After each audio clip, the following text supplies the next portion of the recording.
스코틀랜드의 푸른 언덕이 끝없이 펼쳐진 맥그리거 목장의 봄이 왔다. 3월의 차가운 바람이 여전히 매서웠지만 양들이 새끼를 낳고 목장 곳곳에서 새 생명이 움트는 계절이었다. 헛간 구석진 곳에서 베스라는 이름의 암컷 보더콜리가 힘겹게 새끼를 낳고 있었다. 베스는 맥그리거 목장에서 가장 뛰어난 양모리견 중 하나였다.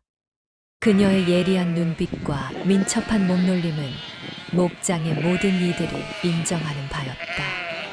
특히 그녀의 아버지인 맥스는 전설적인 양모리견으로 불렸고, 베스 역시 그 피를 이어받아 뛰어난 능력을 보여왔다. 이번에도 훌륭한 새끼들이 나올 거야.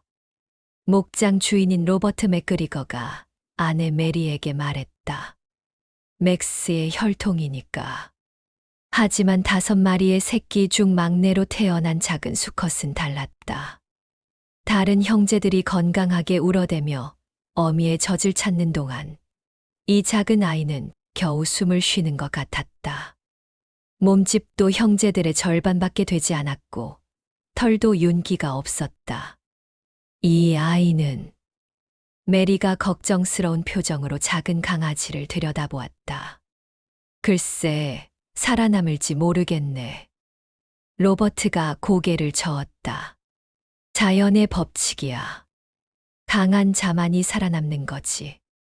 하지만 베스는 포기하지 않았다. 그녀는 특히 이 작은 새끼에게 더 많은 관심을 쏟았다. 다른 새끼들이 잠들어 있을 때도 혀로 핥아주며 체온을 유지시켜 주었고, 젖을 먹일 때도 이 아이가 밀려나지 않도록 세심하게 보살폈다. 며칠이 지나자 작은 새끼는 기적적으로 살아남았다. 로버트는 이 작은 생명체에게 호프라는 이름을 지어주었다. 희망이라는 뜻이었다. 하지만 그의 목소리에는 기대보다는 동정이 더 많이 담겨 있었다. 호프야, 너는 살아남았구나. 로버트가 작은 강아지를 손에 올려놓으며 중얼거렸다. 하지만 앞으로가 더 힘들 거야. 몇 주가 지나자 새끼들 사이의 차이가 더욱 뚜렷해졌다.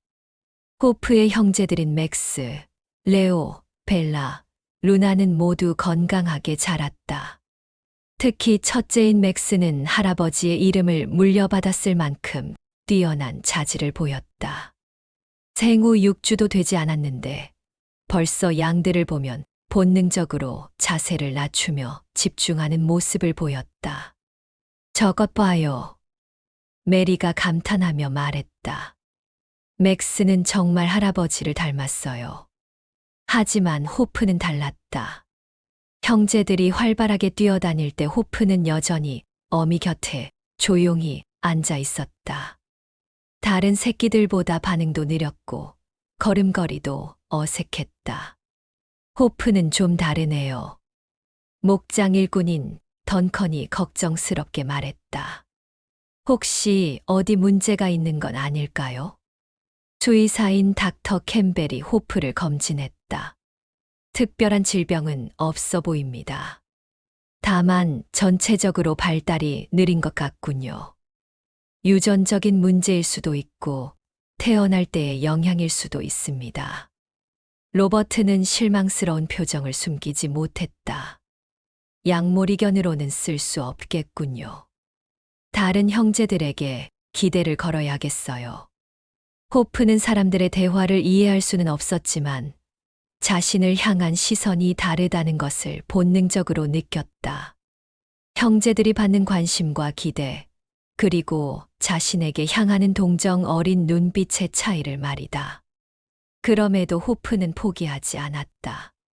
형제들이 뛰어다닐 때 자신도 따라가려 노력했고 비틀거리며 넘어져도 다시 일어섰다. 베스는 그런 호프를 묵묵히 지켜보며 격려했다. 어느 날 밤, 베스는 호프를 데리고 목장 한 구석으로 갔다. 달빛이 은은하게 비치는 언덕 위에서 어미는 새끼에게 말하는 듯 낮게 울었다. 엄마는 나를 믿어주는구나. 호프는 그렇게 생각했다. 비록 다른 이들의 기대는 받지 못했지만 어미의 사랑만은 변하지 않았다. 생후 3개월이 되자 맥그리거는 새끼들의 기본적인 훈련을 시작했다. 보더콜리는 태생적으로 양몰이 본능을 가지고 있지만 그것을 제대로 발휘하려면 체계적인 훈련이 필요했다. 훈련장에는 몇 마리의 온순한 양들이 있었다. 맥그리거는 먼저 맥스를 불러냈다. 맥스, 이리 와. 맥그리거가 휘파람을 불며 손짓했다. 맥스는 즉시 반응했다. 양들을 보자 자연스럽게 몸을 낮추며 집중했다. 그의 눈빛은 예리했고 움직임은 유연했다. 비록 완벽하지는 않았지만 3개월 된 강아지라고는 믿기 어려울 정도로 뛰어난 자질을 보였다. 훌륭해, 맥그리거가 칭찬했다. 정말 할아버지를 닮았구나. 레오, 벨라, 루나도 각각 나름의 재능을 보였다. 물론 맥스만큼은 아니었지만 모두 양몰이견으로서의 기본 자질은 충분히 가지고 있었다. 마지막으로 호프의 차례가 왔다. 맥그리거는 별다른 기대 없이 호프를 불러냈다. 호프야, 한번 해볼까? 호프는 떨리는 다리로 훈련장에 들어섰다. 양들을 보자 무언가 이상한 느낌이 들었다. 가슴이 두근거리고 온 몸의 혈액이 끓어오르는 것 같았다. 이것이 바로 보더콜리의 양몰이 본능이었다. 하지만 호프의 몸은 마음을 따라가지 못했다. 양들에게 다가가려 했지만 걸음이 어색했고 자세를 낮추려 해도 균형을 잃고 비틀거렸다. 양들은 오히려 이 작고 어설픈 강아지를 우습게 보며 무시했다. 됐어, 호프야. 천천히 하면 돼. 맥그리거가 동정 어린 목소리로 말했다. 하지만 호프는 포기하고 싶지 않았다. 다시 시도했지만 결과는 마찬가지였다. 양들은 전혀 움직이지 않았고 오히려 호프를 향해 다가와 코를 킁킁거렸다.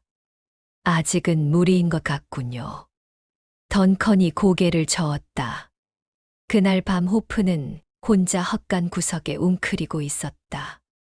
형제들은 모두 칭찬받는 일이 있었는데 자신만 실패했다는 생각에 마음이 무거웠다.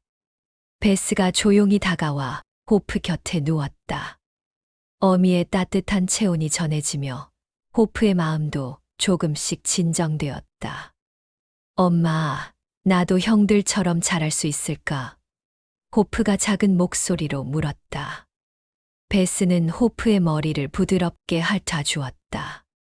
말은 할 수 없었지만 그녀의 행동에는 포기하지 마라. 내 시간이 올 거야 라는 메시지가 담겨 있었다. 형제들이 정식 훈련에 들어간 후 호프는 점점 소외되기 시작했다. 맥그리거는 다른 형제들에게는 많은 시간과 관심을 쏟았지만 호프에게는 기본적인 돌봄 외에는 별다른 기대를 하지 않았다. 호프는 애완견으로 키우는 게 낫겠어요. 메리가 남편에게 제안했다. 마을에 누군가가 데려가겠다고 하면 아직 시간이 있어. 로버트가 대답했다. 조금 더 지켜보자. 하지만 그의 목소리에는 확신이 없었다. 호프는 이런 상황을 직감적으로 느꼈다. 자신이 가족들에게 실망을 안겨주고 있다는 것을, 그리고 언젠가는 이곳을 떠나야 할지도 모른다는 것을 말이다. 그래서 호프는 혼자만의 연습을 시작했다. 새벽이면 조용히 일어나 목장 구석진 곳으로 갔다. 그곳에는 오래된 훈련용 인형들이 버려져 있었다. 호프는 그 인형들을 양이라고 생각하며 연습했다. 처음에는 여전히 어설펐다. 자세를 낮추면 넘어지고 달리면 숨이 찼다. 하지만 호프는 포기하지 않았다. 매일 아침 같은 시간에 나와서 같은 연습을 반복했다. 어느 날 혼자 연습하던 호프 앞에 늙은 양 한 마리가 나타났다. 목장에서 가장 늙고 완고한 양인 올드 톰이었다. 올드 톰은 경험 많은 양모리견들도 다루기 어려워하는 까다로운 양이었다. 올드 톰은 호프를 보며 코웃음을 쳤다. 이런 작은 것이 나를 몰겠다고? 웃기는군. 하지만 호프는 포기하지 않았다. 올드 톰을 보며 자세를 낮췄다. 비록 어설펐지만 그의 눈빛에는 강한 의지가 담겨 있었다. 올드 톰은 처음에는 호프를 무시했다. 하지만 이 작은 강아지가 계속해서 포기하지 않는 모습을 보며 조금씩 관심을 갖기 시작했다. 흥미롭군. 올드 톰이 생각했다. 다른 개들과는 뭔가 다르다. 그날부터 올드 톰은 호프의 비공식적인 훈련 파트너가 되었다. 물론 쉽게 해주지는 않았다. 오히려 더욱 까다롭게 굴며 호프를 시험했다. 하지만 이상하게도 호프는 올드 톰과 함께할 때 더욱 집중할 수 있었다. 형제들과의 경쟁이나 주인의 시선을 의식하지 않고 오직 양을 모는 일에만 집중할 수 있었다. 여름이 깊어갈 무렵 호프는 6개월이 되었다. 형제들은 이미 목장에서 보조 역할을 할 만큼 성장했다. 특히 맥스는 놀라운 성장을 보여주었다. 그의 양몰이 실력은 이미 성견 수준에 근접했고 맥그리거는 그를 차세대 에이스로 여겼다. 맥스는 정말 특별해. 맥그리거가 자랑스럽게 말했다. 이런 개는 10년에 한 번 나올까 말까 해. 반면 호프는 여전히 정식 훈련에 참여하지 못했다. 하지만 혼자만의 연습은 계속되었다. 올드 톰과의 특별한 우정 덕분에 호프는 조금씩 실력을 늘려가고 있었다. 어느 날 아침 목장에 비상사태가 발생했다. 밤사이 울타리 일부가 무너지면서 양떼 중 일부가 험한 절벽 근처로 흩어진 것이다. 특히 걱정되는 것은 임신한 암양 몇 마리가 포함되어 있다는 점이었다. 큰일이군. 맥그리거가 급히 준비하며 말했다. 베스, 맥스, 레오를 데리고 가자. 하지만 절벽 근처의 지형은 매우 위험했다. 베스와 맥스, 레오가 최선을 다했지만 양들을 완전히 몰아내기는 어려웠다. 특히 가장 깊숙한 곳에 있는 임신한 암양은 공포에 질려 움직이려 하지 않았다. 어떻게 해야 하지? 맥그리거가 고민에 빠졌다. 그때 호프가 조용히 나타났다. 평소라면 이런 위험한 상황에는 참여하지 않았겠지만 뭔가 이끌리는 기분이었다. 호프는 조심스럽게 절벽 가장자리로 다가갔다. 다른 개들이 접근하기 어려운 좁은 길이었지만 호프의 작은 몸집은 오히려 장점이 되었다. 임신한 암양은 다른 개들을 보면 더욱 패닉 상태가 되었지만 호프를 보자 이상하게 진정되었다. 호프의 눈빛에서 공격성 대신 따뜻함을 느꼈기 때문이었다. 호프는 서두르지 않았다. 천천히 인내심을 갖고 암양에게 다가갔다. 그리고 부드러운 눈빛으로 암양을 바라보며 마치 괜찮아, 나를 믿어라고 말하는 것 같았다. 신기하게도 암양은 호프를 따라 움직이기 시작했다. 다른 개들이 실패한 일을 호프가 해낸 것이었다. 저것 봐, 던컨이 놀라며 소리쳤다. 호프가 해냈어. 맥그리거도 믿을 수 없다는 표정으로 지켜보았다. 호프는 계속해서 침착함을 유지하며 암양을 안전한 곳으로 인도했다. 그의 움직임은 여전히 다른 개들만큼 빠르지는 않았지만 뭔가 특별한 것이 있었다. 인내심이군. 맥그리거가 중얼거렸다. 호프는 다른 재능을 가지고 있어. 절벽 사건 이후 호프를 바라보는 시선이 조금씩 변하기 시작했다. 맥그리거는 호프에게도 정식 훈련 기회를 주기로 했다. 호프야, 이제 내 차례다. 맥그리거가 호프를 불러냈다. 이번에는 예전과 달랐다. 호프는 자신감이 있었다. 올드 톰과의 수많은 연습과 절벽에서의 성공 경험이 그에게 용기를 주었다. 훈련장에 들어선 호프는 양들을 바라보았다. 여전히 가슴이 두근거렸지만 이제는 두려움보다는 기대감이 더 컸다. 호프의 양몰이 스타일은 형제들과 달랐다. 맥스나 레오처럼 빠르고 역동적이지는 않았다. 대신 호프는 천천히 인내심을 갖고 접근했다. 양들이 스트레스 받지 않도록 적당한 거리를 유지했고 급하게 몰지 않았다. 흥미롭군. 맥그리거가 관찰하며 말했다. 호프의 방식은 시간이 더 걸렸지만 결과는 놀라웠다. 양들이 전혀 스트레스 받지 않고 자연스럽게 움직였다. 특히 까다로운 양들도 호프 앞에서는 순순히 따랐다. 이런 스타일은 처음 보네. 던컨이 감탄했다. 호프는 양들의 마음을 읽을 수 있는 것 같아요. 메리가 말했다. 맥그리거도 점점 호프에게 관심을 갖기 시작했다. 호프는 분명 다른 개들과 달랐다. 속도는 느렸지만 정확성과 효율성에서는 뛰어났다. 그날 밤 맥그리거는 아내와 대화했다. 호프가 생각보다 특별한 재능이 있는 것 같아. 처음부터 뭔가 다르다고 생각했어요. 메리가 대답했다. 그 아이는 남다른 무언가가 있어요. 호프가 관심받기 시작하자 형제들 사이에 미묘한 변화가 생겼다. 특히 맥스는 이해할 수 없었다. 자신이 항상 최고였는데 갑자기 호프가 주목받기 시작한 것이다. 이해가 안 돼. 맥스가 다른 형제들에게 말했다. 호프는 우리보다 느리고 약한데 왜 갑자기? 그래도 우린 형제야. 벨라가 조심스럽게 말했다. 형제라고 해서 다 같은 건 아니야. 맥스가 퉁명스럽게 대답했다. 형제들 사이의 경쟁은 자연스러운 일이었지만 호프는 이런 분위기가 불편했다. 자신 때문에 가족 간에 갈등이 생기는 것을 원하지 않았다. 어느 날 형제들과 함께 훈련하는 중에 작은 사건이 발생했다.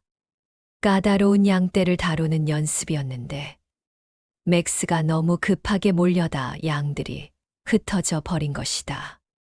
맥스, 너무 성급했어. 맥그리거가 지적했다. 호프처럼 천천히 접근해봐.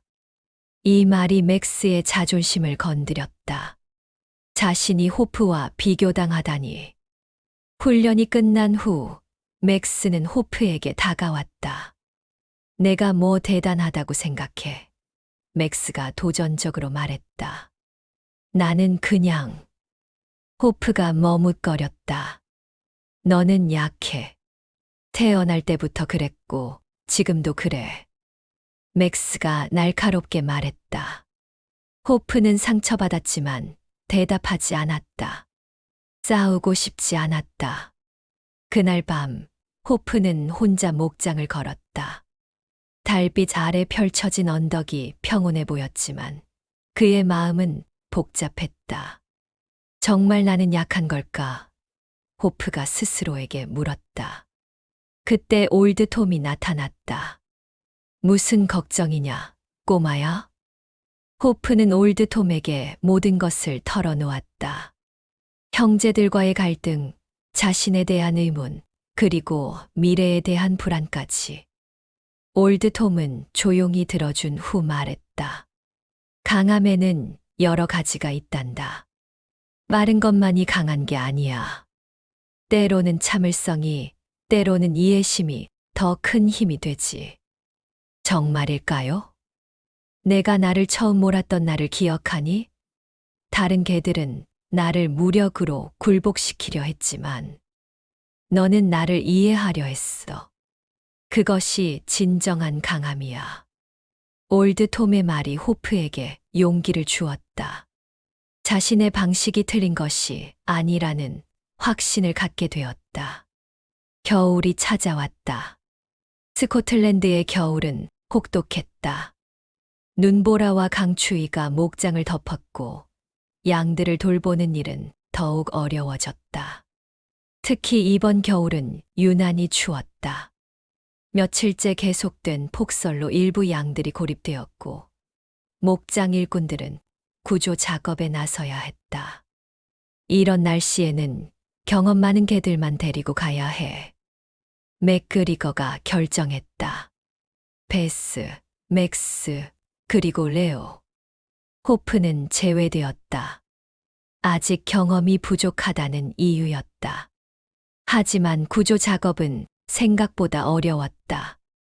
눈이 너무 깊이 쌓여 있어서 개들도 움직이기 힘들었고 양들을 찾는 것도 쉽지 않았다. 며칠째 수색이 계속되었지만 결과는 신통치 않았다. 특히 걱정되는 것은 새끼 양 몇 마리가 여전히 실종 상태라는 점이었다. 이대로 가다가는 맥그리거가 걱정스러운 표정을 지었다. 그날 밤 호프는 잠들 수가 없었다. 실종된 새끼 양들이 걱정되었다. 주위에 떨고 있을 그들을 생각하니 가만히 있을 수가 없었다. 결국 호프는 혼자 나서기로 결심했다. 위험한 일이었지만 뭔가 해야 한다는 생각이 들었다. 새벽 무렵 호프는 조용히 목장을 빠져나왔다. 눈은 여전히 내리고 있었고 바람은 매서웠다. 하지만 호프는 포기하지 않았다. 호프의 작은 몸집과 가벼운 몸무게는 깊은 눈 위에서 장점이 되었다. 다른 개들이 빠져버리는 곳에서도 호프는 비교적 쉽게 움직일 수 있었다. 그리고 호프에게는 특별한 능력이 있었다. 냄새를 맡는 능력이 다른 개들보다 뛰어났던 것이다. 눈 냄새, 바람 냄새 속에서도 양들의 흔적을 찾아낼 수 있었다. 몇 시간의 수색 끝에 호프는 깊은 계곡에서 새끼 양 3마리를 발견했다. 그들은 추위에 떨며 서로 붙어 있었고 이미 체온이 많이 떨어진 상태였다. 호프는 즉시 행동에 나섰다. 우선 자신의 체온으로 새끼 양들을 따뜻하게 해주었다. 그리고 하나씩 안전한 곳으로 인도하기 시작했다. 하지만 3마리를 모두 데리고 가기에는 거리가 너무 멀었다. 호프는 먼저 가장 약한 새끼 양을 데리고 목장으로 돌아갔다. 호프, 맥그리거가 놀라며 소리쳤다. 어디 갔었니? 호프는 새끼 양을 맥그리거에게 맡기고 다시 계곡으로 향했다. 사람들이 말릴 틈도 없었다. 저 녀석이 또 다른 양들을 찾은 모양이야. 던컨이 깨달았다. 맥그리거와 일꾼들은 호프를 따라 계곡으로 갔다. 그곳에서 나머지 2마리의 새끼 양을 무사히 구조할 수 있었다. 호프가 아니었다면 이 아이들은 메리가 감격해했다. 그날 밤 호프는 목장의 영웅이 되었다. 모든 이들이 그의 용기와 헌신을 칭찬했다. 맥스도 이제야 호프의 진가를 인정하기 시작했다. 미안해, 호프. 맥스가 호프에게 다가왔다. 내가 잘못 생각했어. 괜찮아. 호프가 미소 지었다. 우리는 형제잖아. 겨울이 지나고 봄이 찾아왔다. 호프는 이제 1살이 되었고 완전히 달라진 모습이었다. 여전히 형제들만큼 크지는 않았지만 근육질의 탄탄한 몸매를 갖추었고 무엇보다 자신감이 넘쳤다. 맥그리거는 이제 호프를 정식 약몰이견으로 인정했다. 호프만의 특별한 능력을 인식하고 그에게 맞는 역할을 부여했다. 호프는 특별한 상황에 투입하자 맥그리거가 결정했다. 까다로운 양들이나 위험한 지역에서는 호프가 최고야. 실제로 호프의 평판은 목장을 넘어 인근 지역에까지 퍼지기 시작했다. 다른 목장에서 어려운 상황이 생기면 호프의 도움을 요청하는 일이 잦아졌다. 어느 날 이웃 목장에 윌슨 씨가 찾아왔다. 맥그리거 씨, 우리 목장에 큰 문제가 생겼어요. 늑대 무리가 나타나서 양들이 공포에 질려 있어요. 우리 개들로는 감당이 안 돼요. 호프를 보내드리죠. 맥그리거가 즉시 답했다.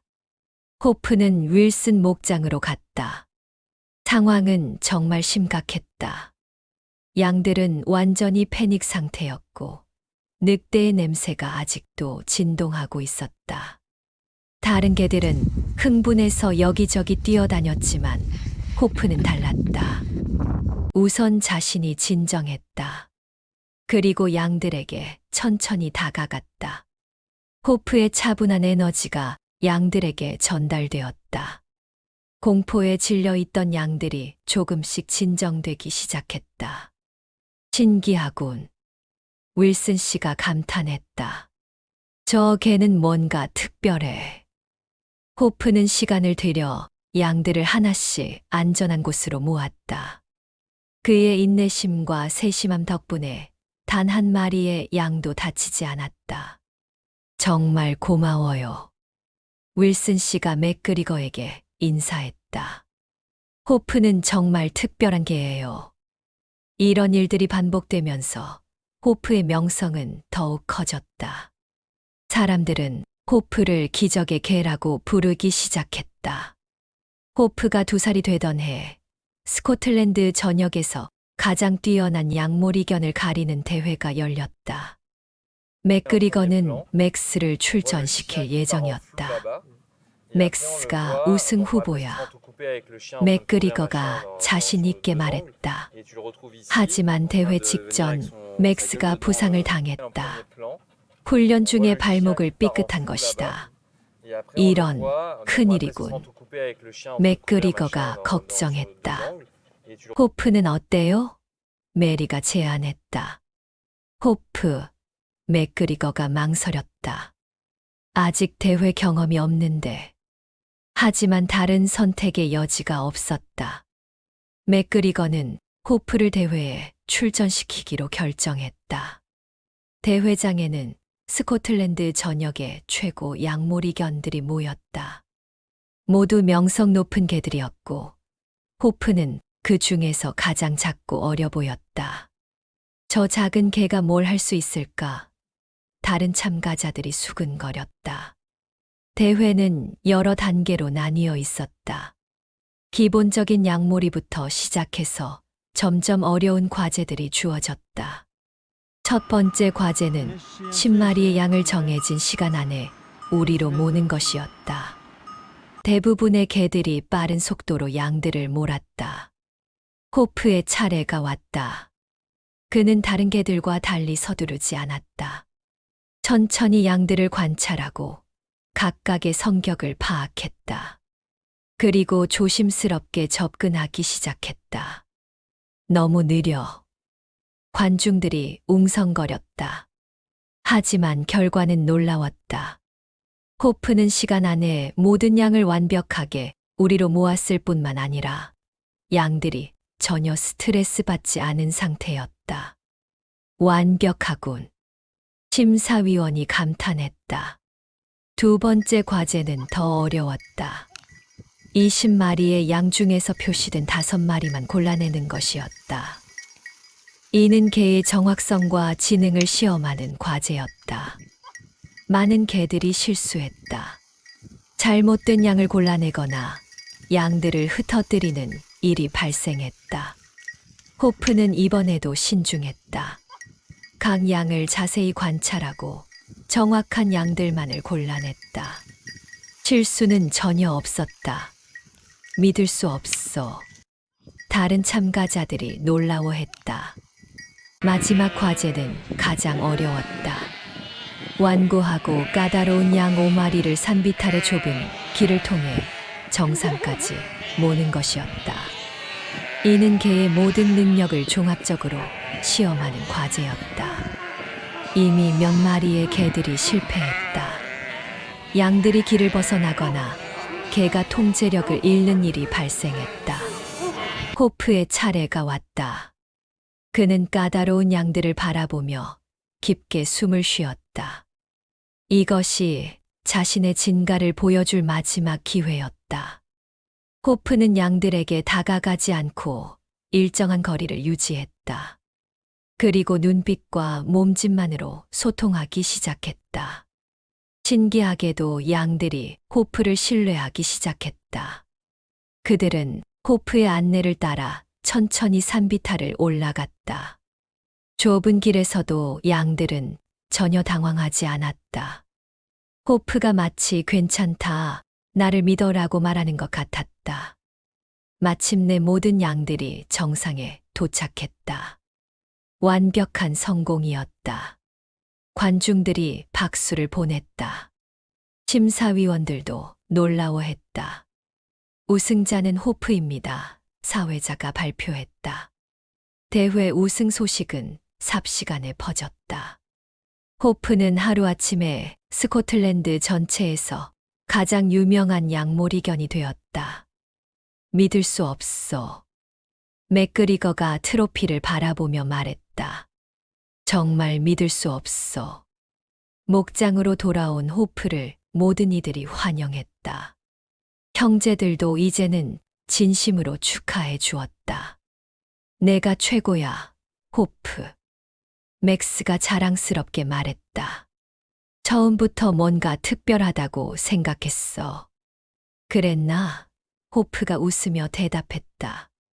베스는 아들을 바라보며 뿌듯해했다. 처음 태어났을 때 그 작고 약했던 아이가 이제 최고의 양모리견이 된 것이다. 엄마가 가장 자랑스러워 하실 거야. 호프가 어미에게 다가가며 머리를 조아렸다. 베스는 호프의 머리를 부드럽게 핥아 주었다. 그녀의 눈에는 눈물이 맺혀 있었다. 대회 우승 후 호프에게는 많은 기회들이 생겼다. 다른 목장에서 높은 값에 데려가고 싶어 했고, 심지어 외국에서도 제의가 들어왔다. 하지만 호프는 맥그리거 목장을 떠날 생각이 없었다. 이곳이 자신의 집이었고, 이곳 사람들과 동물들이 자신의 가족이었다. 고마워, 호프야. 맥그리거가 감동받으며 말했다. 내가 우리 곁에 있어줘서 정말 고마워. 우승 후 호프의 삶은 바뀌었다. 이제 그는 단순한 양모리견이 아니라 선생님이 되었다. 전국에서 젊은 양모리견들이 호프에게 배우기 위해 찾아왔다. 호프는 자신이 겪었던 시행착오를 바탕으로 후배들을 가르쳤다. 무엇보다 중요한 것은 양들을 이해하는 것이라고 강조했다. 양모리는 단순히 양을 모는 것이 아니야. 호프가 젊은 개들에게 말했다. 양들의 마음을 이해하고 그들과 소통하는 것이야. 하지만 너무 느리지 않나요? 한 젊은 개가 질문했다. 빠름과 효율성은 다른 거야. 호프가 설명했다. 때로는 천천히 가는 것이 더 빠른 길이지. 호프의 가르침은 단순히 기술적인 것만이 아니었다. 인내심, 이해심, 그리고 포기하지 않는 정신에 대해서도 이야기했다. 나도 처음에는 실패투성이었어. 호프가 자신의 경험을 털어놓았다. 하지만 포기하지 않았기 때문에 지금의 내가 있는 거야. 젊은 개들은 호프의 이야기에 감동받았다. 단순히 기술을 배우러 왔지만 삶의 지혜까지 얻어갔다. 몇 년이 지나자 호프에게도 가족이 생겼다. 인근 목장에 뛰어난 암컷 양모리견 루나와 짝을 이루어 새끼들을 낳았다. 새끼들은 모두 건강했고 각각 다른 개성을 가지고 있었다. 호프는 자신의 경험을 바탕으로 새끼들을 돌봤다. 특히 막내인 작은 암컷이 호프의 관심을 끌었다. 이 아이는 호프처럼 다른 형제들보다 작고 조용했다. 이 아이는 나를 닮았네. 호프가 작은 딸을 바라보며 생각했다. 호프는 이 아이에게 특별한 관심을 쏟았다. 자신이 어릴 때 겪었던 어려움을 이 아이는 겪지 않게 하고 싶었다. 너는 특별해. 호프가 딸에게 말했다. 남들과 다르다고 해서 틀린 건 아니야. 작은 딸은 아버지의 말을 이해하는 듯 꼬리를 흔들었다. 시간이 지나면서 호프의 예상대로 이 작은 딸도 독특한 재능을 보이기 시작했다. 다른 형제들과는 다른 섬세하고 세심한 능력이었다. 대를 이을 수 있겠군. 맥그리거가 흐뭇하게 말했다. 호프가 5살이 되었을 때 그는 이미 전설적인 존재가 되어 있었다. 스코틀랜드뿐만 아니라 세계 각지에서 호프의 이야기가 전해졌다. 작고 약했던 강아지가 최고의 약몰이견이 되었다는 이야기는 많은 사람들에게 희망과 용기를 주었다. 특히 어려움에 처한 이들에게 호프의 이야기는 큰 힘이 되었다. 호프 자신도 이런 영향력을 의식하고 있었다. 그래서 더욱 겸손하고 신중하게 행동했다. 어느 날 도시에서 한 소년이 목장을 찾아왔다. 소년은 선천적인 장애로 인해 걷기 힘들어했다. 호프를 보고 싶어서 왔어요. 소년이 말했다. 호프는 소년에게 다가가 조용히 앉았다. 소년은 호프를 쓰다듬으며 눈물을 흘렸다. 나도 호프처럼 강해질 수 있을까요? 소년이 물었다. 호프는 소년을 바라보며 부드럽게 눈을 깜빡였다. 마치 물론이야. 너도 할 수 있어 라고 말하는 것 같았다. 그날 이후 소년은 정기적으로 목장을 찾아왔다. 호프와 함께 시간을 보내며 용기를 얻었고 점차 자신의 장애를 극복해 나갔다. 이런 일들이 반복되면서 호프는 단순한 약몰이견을 넘어서 희망의 상징이 되었다. 세월이 흘러 호프는 8살이 되었다. 이제 그는 현역에서 물러나 후배들을 지도하는 일에 집중했다. 호프의 자녀들과 제자들은 각지에서 활동하며 그의 가르침을 실천했다. 특히 막내딸인 호프는 아버지의 뒤를 이어 뛰어난 약몰이견으로 성장했다. 아빠를 닮아서 정말 자랑스러워. 젊은 호프가 아버지에게 말했다. 내가 나보다 더 뛰어나. 호프가 딸을 자랑스럽게 바라보며 대답했다. 이제 호프는 목장의 원로가 되어 모든 이들의 존경을 받았다. 젊은 개들은 그의 조언을 구했고 사람들은 그의 지혜에 귀를 기울였다. 올드 톰도 이제 나이가 많이 들었지만 여전히 호프와 우정을 나누고 있었다. 그때 내가 처음 나에게 다가왔을 때를 기억하니? 올드 톰이 추억에 잠기며 말했다. 물론이요. 호프가 웃으며 대답했다. 당신이 제 첫 번째 진짜 선생님이셨어요. 아니야. 내가 나를 가르쳐 준 거야. 올드 톰이 고개를 저었다. 인내심과 끈기를 말이지. 호프가 10살이 되던 해 가을, 그는 평화롭게 생을 마감했다. 온 가족과 친구들이 지켜보는 가운데 호프는 만족스러운 표정으로 눈을 감았다. 그의 장례식에는 수많은 사람들과 개들이 참석했다. 호프에게 배웠던 제자들, 그의 도움을 받았던 사람들, 그리고 그의 이야기에 감동받았던 모든 이들이 마지막 인사를 하러 왔다. 맥그리거는 호프의 무덤 앞에서 말했다. 호프는 단순한 개가 아니었습니다. 그는 우리에게 진정한 강함이 무엇인지, 포기하지 않는 정신이 얼마나 중요한지를 가르쳐 준 선생님이었습니다. 호프의 이야기는 죽음으로 끝나지 않았다. 그의 자녀들과 제자들이 그의 가르침을 계속 전해 나갔고, 그의 이야기는 책과 영화로 만들어져 전 세계에 알려졌다. 특히 작고 약했던 강아지가 최고의 약몰이견이 된 이야기는 전 세계 어린이들에게 큰 감동을 주었다.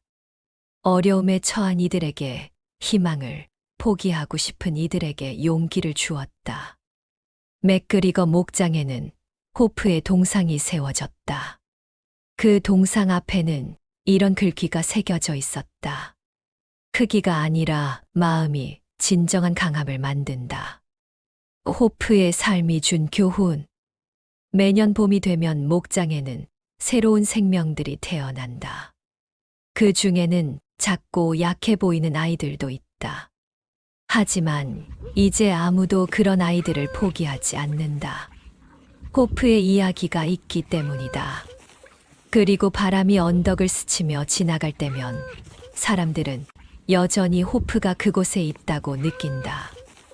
약한 자들에게 용기를, 포기하려는 자들에게 희망을 주며 영원히 살아있는 전설로서 말이다. 호프의 꿈은 이제 모든 이들의 꿈이 되었다. 태어날 때의 조건이 아니라 포기하지 않는 의지와 끝없는 노력으로 이루어낸 기적. 그것이 바로 호프가 남긴 가장 큰 유산이었다. 모든 위대한 성취는 불가능해 보였던 꿈에서 시작된다. 중요한 것은 포기하지 않는 마음이다. 호프의 이야기가 전하는 메시지.